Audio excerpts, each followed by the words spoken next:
주기도문 하겠습니다. 하늘에 계신 우리 아버지여, 이름이 거룩히 여김을 받으시오며 나라의 임하옵시며 뜻이 하늘에서 이루어진 것 같이 땅에서도 이루어지이다. 오늘 우리에게 일용할 양식을 주옵시고 우리가 우리에게 죄 지은 자를 사하여 준 것 같이 우리의 죄를 사하여 주옵시고 우리를 시험에 들게 하지 마옵시며 다만 악에서 구하옵소서. 나라와 권세와 영광이 아버지께 영원히 싸움나이다. 아멘. 찬송가 379장 주님 말씀 듣고서 주초를 반석에 놓은 연고요. 아멘. 주님 말씀 듣고서 준행하는 자는 반석 위에 터닦고 집을 지음 같아. 비가 오고 물나며 바람 부딪혀도 반석 위에 세운 집 넘어지지 않네. 잘 짓고 잘 짓세 우리 집 잘 짓세 만세 반석 위에다 우리 집 잘 짓세. 아멘. 하나님의 말씀 사무엘라 5장 11절부터 16절입니다. 두로왕 히람이 다윗에게 사절들과 백향목과 목수와 숙수를 보내매 그들이 다윗을 위하여 집을 지으니 다윗이 여호와께서 자기를 세우사 이스라엘 왕으로 삼으신 것과 그의 백성 이스라엘을 위하여 그 나라를 높이신 것을 알았더라. 다윗이 헤브론에서 올라온 후에 예루살렘에서 첫 첩들을 더 두었으므로 아들과 딸들이 또 다윗에게 나니 예루살렘에게서 그에게서 난 자들의 이름은 삼무아와 소박과 나단과 솔로몬과 이팔과 엘리수아와 네벡과 야비아와 엘리사마와 엘라다와 엘리벨렛이었더라. 묵상하겠습니다. 11절 두로왕 히람이 다윗의 집을 짓도록 사절들과 즉 일꾼들과 백향목과 목수와 석수 돕겠는 자들을 보내었습니다.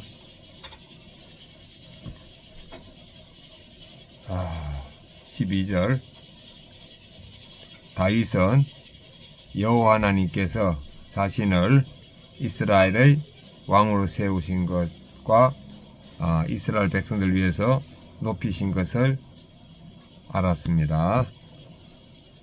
13절부터 15절 다윗이 헤브론에서 올라와서 예루살렘에서 왕이 된 후에 처와 첩들을 더 두었고 자녀들을 낳았습니다. 2번에 적용하겠습니다. 첫째, 저는 죽었고 예수님이 사심을 의식하면서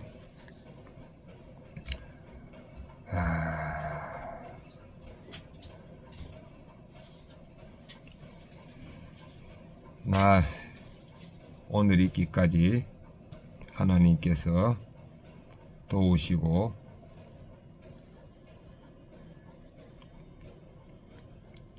함께 하심을 의식하고 감사하고 찬양드리겠습니다. 하나님, 예수님, 성령님에게. 두 번째, 왼손은 주먹을 쥐고 예수님과 십자가에 못 박혔음을 의식하고 오른손은 주먹을 쥐고 예수님과 손잡고 있음을 의식하겠습니다. 본문 해설 다윗을 위하여 집을 지으니 두로왕 히람이 다윗에게 건축자재와 기술자들을 지원하여 다윗 궁이 지어집니다. 당시 부와 명성이 있던 두로왕이 지원했다는 것은 다윗의 강성함을 대외적으로 입증되고 있음을 보여줍니다. 이것은 다윗의 인맥과 정치력으로 이루어진 일이 아닙니다. 하나님이 다윗을 위해 일하셨기 때문입니다. 내 힘을 빼고 하나님과 동행하면 하나님이 도울 자를 보내셔서 나의 인생과 일을 세워주십니다. 하나님이 나에게 도울 자를 보내주실 것을 믿습니까? 아니면 내가 찾으려고 합니까? 다윗이 여호와께서 자기를 세우셔서 이스라엘 왕으로 삼으신 것을 압니다. 하나님이 다윗을 왕으로 삼으시고 나라를 높이셨다는 것은 신정왕국 이스라엘 왕으로 임명하신 것 그 이상의 의미가 있습니다. 이것은 다윗의 후손으로 오실 예수 그리스도께서 통치하시는 하나님 나라까지 염두에 둔 말씀이자 언약의 성취입니다. 하나님은 왕권 위에 주님의 주권이 있다는 것을 깨닫는 나 한 사람을 통해 영적 계보를 이어가십니다. 나의 인생을 세우기도 하시고 무너뜨리기도 하시는 하나님의 주권을 인정합니까? 아멘. 다윗이 예루살렘에서 처첩들을 더 두어서 아들과 딸들을 낳습니다. 많은 자식은 하나님의 축복이지만 다윗이 처첩들을 더 둔 것은 하나님의 명령을 어긴 죄입니다. 하나님을 사랑하는 다윗도 왕이 되자 교만해져서 율법을 어깁니다. 그럼에도 하나님은 다윗과의 언약을 기억하셔서 그 아들 솔로몬을 통해 메시아의 계보를 잇게 하십니다. 하나님의 구원은 나의 연약함에도 불구하고 신실하게 이루어집니다. 나의 연약함에도 불구하고 하나님의 말씀이 반드시 성취될 것을 믿습니까? 아멘. 아버지 지켜보겠습니다. 70까지 기도하기. 잘되면 교만해서 넘어지는 것이 죄인된 우리의 인생입니다. 그럼에도 불구하고 구원으로 견인하시는 하나님을 찬양합니다. 불완전한 저 자신을 의지하지 않고 신실하신 주님과 그 약속의 말씀만 의지하여 흔들림 없이 구원의 계보를 잇게 하옵소서. 아멘. 묵상간정. 동력자들과 함께 짓는 집. 결혼 후에 저는 부모님이 저와 상의도 없이 살고 계시던 아파트를 팔고 이사하신다는 소식을 듣고 나를 부모님 재산을 탐하는 자식으로 보는 건가 하는 생각에 서운함을 넘어 배신감이 들었습니다. 와, 완전 정신없는 인간이네. 아니, 자기 부모가 자기 집 파는 걸 갖다가 왜 지하고 상의해야 돼? 이후 저는 성공해서 대갚아 주겠다며 부모님과 연락을 끊고 살았습니다. 그런데 1년 뒤 아버지가 뇌출혈로 쓰러지셨다는 연락을 받았습니다. 그로부터 한 달이 지나 아버지께서 소천하셨는데 당시 믿음이 없던 저는 아버지를 제대로 천국으로 환송해 드리지 못했습니다. 이후 고난이 연속으로 찾아왔습니다. 처가에서 마련한 집이 사기 계약임이 밝혀져 쫓겨나게 되었고 모아둔 재산은 몽땅 날아가 버렸습니다. 열심히 사는 나에게 왜 이런 일이 생기는지 해석되지 않아 아내를 따라 교회와 공동체 모임에 나가게 되었습니다. 그곳에서 저보다 더 힘든 고난을 겪으면서도 믿음으로 살아내는 지체들의 이야기를 듣고 위안을 받으며 믿음을 키워나갔습니다. 그럼에도 회사를 우상처럼 섬기며 예배와 교회 소그룹 모임을 뒷전으로 하자 하나님은 저를 소그룹 부리더로 부르셔서 공동체에 붙들어 주셨습니다. 잠시 안정된 생활을 했지만 코로나19로 인한 실적 부진으로 회사에서 강등을 당했습니다.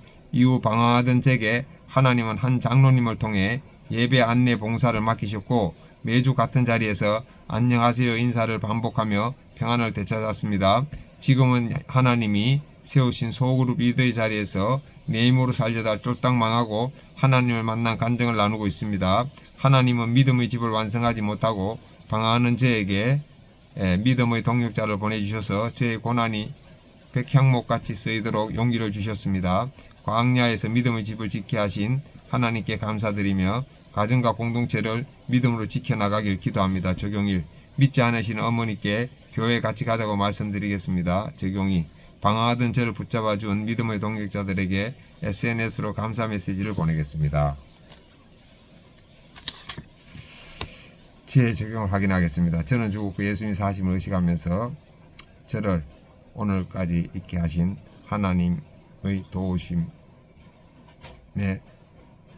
감사하고 찬양하겠습니다. 하나님, 예수님, 성령님에게 찬양하겠습니다. 왼손은 주먹을 쥐고 예수가 십자가에 못 박혔음을 의식하고 오른손은 주먹을 쥐고 예수가 손잡고 있음을 의식하겠습니다.